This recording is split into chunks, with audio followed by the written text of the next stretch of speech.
we reported very high values. So the methodology that we followed were we prepared several thematic maps in the study area. We carried out detailed field work, and we did analytical studies in the laboratory. So it is basically, as I told you, it is the study area is a part of the Punjab Basin.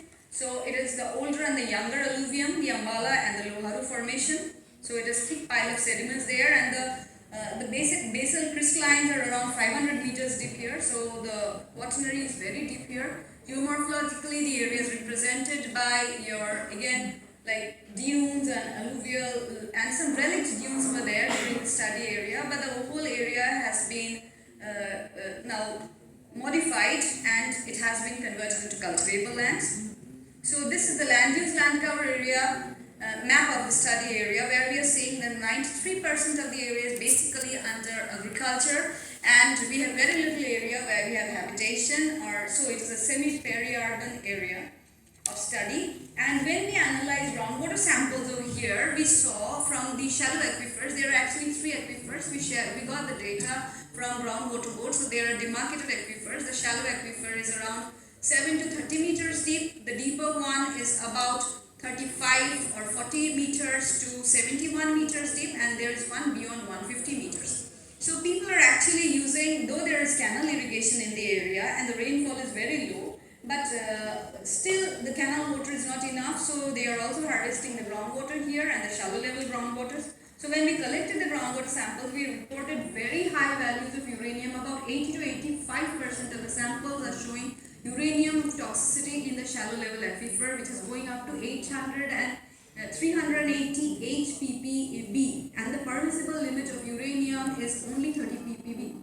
So it is a very toxic groundwater situation there. We are also getting high values of arsenic, of selenium in the groundwater, and fluoride in some of the samples, but arsenic luckily is not high in the groundwater of these aquifers.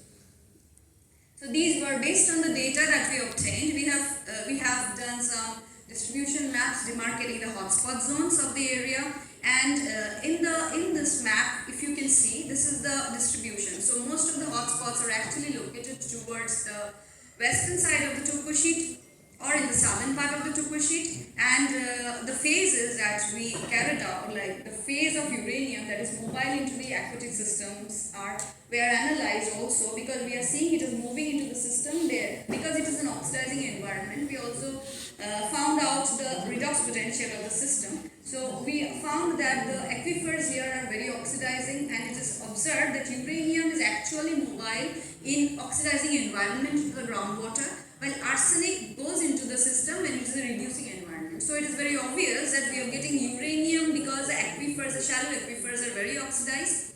So uranium is getting mobilized into the system, and as uranium oxyhydroxide is moving into the system. So we also carried out studies of fertilizers and pesticides, because we wanted to see whether it is anthropogenic or geogenic. Because 93% of the area is under agriculture, we nevertheless found very high values of uranium in DAP, the fertilizer that is diammonium phosphate. We got up to 154 ppm of uranium in the samples. But interestingly, when we studied the soil samples or the surface water we analyzed them, we did not report high values of uranium in the surface water or on the surface sediments. And similar is the case with fly ash. We also did not report very high values of fly ash. It's only 8.4 ppm when fly ash is reported to have very high values of uranium.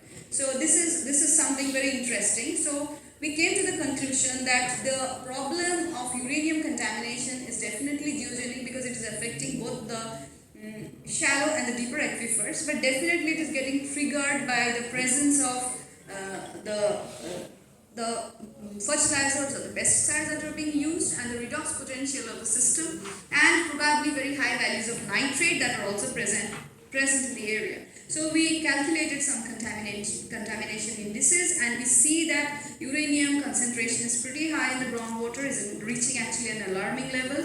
And when we analyzed the sediment samples, the interesting fact was uranium was not that high in the sediment samples. Yes, it was there, but very high values of arsenic is reported, up to 130 to 140 ppm of arsenic, when actually the permissibility limit in the crust is 4.8 ppm of of arsenic. So interestingly, what we observed through our studies is that arsenic, because it is an oxidizing environment, is actually accumulating in the sediments, and uranium is actually because moving into the groundwater.